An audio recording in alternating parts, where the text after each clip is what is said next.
घर और परिवार, ये दो शब्द बेहद ख़ास, बेहद खूबसूरत, लेकिन अब ये कहाँ गुम हो गया। एक साथ माँ के हाथों का स्वाद या पिता के बनाई रविवार की रसोई से आती छौंके का धुआं सबको हंसा देता था। एक साथ सब मिलकर उसारे में या बरामदे में या डाइनिंग टेबल पर मिल बैठकर एक दूसरे की बातें सुनकर हमदर्द बन जाते थे। अनंत विषयों पर बातें, कभी टकराव, कभी मजाक, और घर की भाभियों के साथ मस्त अंदाज में वो मजाक। कोई गंभीर समस्या हो तो दोपहर के भोजन की प्रतीक्षा, और कुछ नहीं तो सलाद ही काटने के बहाने घर के बड़े सदस्य से अपने मन की बात कहने की आतुरता। घर के प्रधान का सबसे मुखातिब होना, हाल पूछना मानो रेत पर पड़ी ठंडी बूंद हो जैसे। मानसिक खुशी के साथ पॉजिटिव एनर्जी की फीलिंग कहाँ गुम हो गई। अमावस की काली स्याह रातें मध्यम रोशनी में घर की दरो दीवार से भी इश्क हो जाता था। बच्चों के द्वारा उकेरी गई आकृति दीवार पर बनी होती थी, लेकिन गुदगुदाती थी दिल को, और तन्हाई में भी मुस्कान तैर जाती थी। अपना बचपन याद आता था, वो अल्हड़पन और जवानी के दिनों के सपने बेहद ख़ास और बेहद संजीदा होते थे, कहाँ गुम हो गए। किसी का जन्मदिन हो तो सब मिलकर घर सजाते थे, विशेष दिन होने का एहसास दिलाते थे।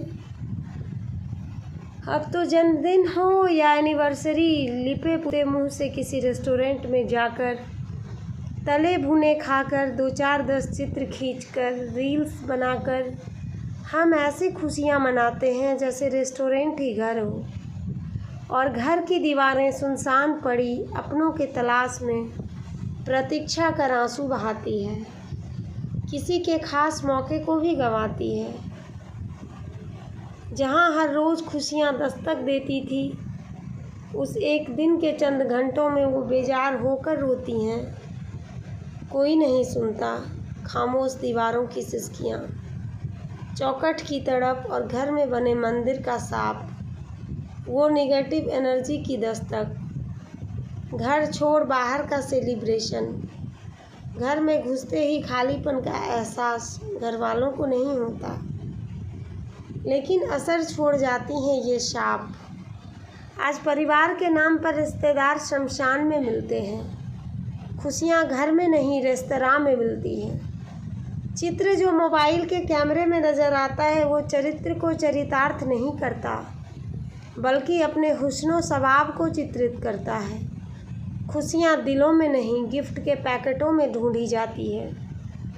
परिवार के बड़े बुजुर्ग आउट ऑफ डेटेड फैशनेबल कपड़ों की तरह घर के किसी कोने में पड़े रहते हैं। मुस्कान छीन ली गई होती है जो व्हाट्सएप पर मैसेजिंग करने में माँ के आंसू पर नज़र नहीं आते हैं।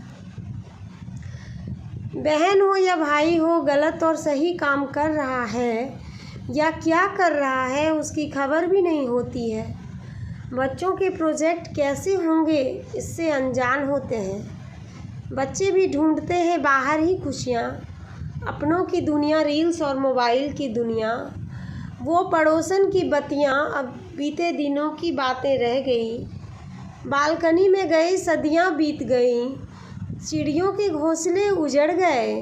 गौरैया ने चीख चीख कर पुकारा था, मगर ईयरपॉड्स की वजहों से कुछ सुनाई नहीं दिया होगा। गौरैया का घर ही तो उजड़ा है, कौन सा मेरे इश्क का भूत सर से उतरा है। ऑनलाइन ही है, जरा देख तो लूँ जरा। दुनिया जाए भाड़ में, मुझे क्या पड़ी है, मुझे तो अपनी ही खुशियों की पड़ी है। सबसे बेखबर घर की दरों दीवारें, बच्चों की उंगलियां दीवारों पर नहीं मोबाइल के डिस्प्ले पर चलती है। घर की खुशियाँ तो किसी रेस्तरां में मनाई जाती है।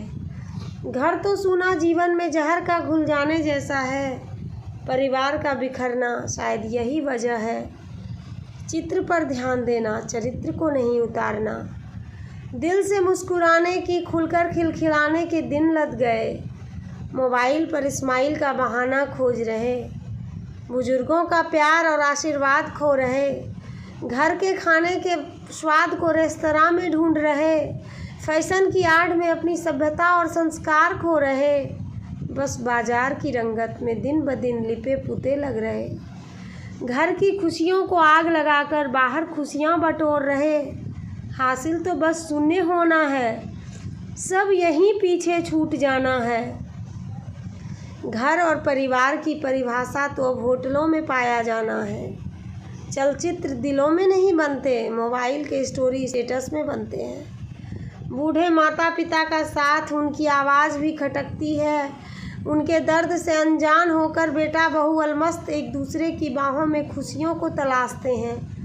माँ की पीड़ा, पिता का स्नेह बस मदर्स डे और फादर्स डे में मनाते हैं। उनके पसंद की याद रेस्टोरेंट में मेन्यू सेट करने के वक्त ही याद आते हैं, और जब नहीं मिलता तो बस एक सॉरी कहकर काम चलाते हैं। पिता और माँ की आंखें बरसती है, उन्हें तो खुशियों के सैलाब बताते हैं, और खुशियों के सैलाब में घर और परिवार डूब जाते हैं।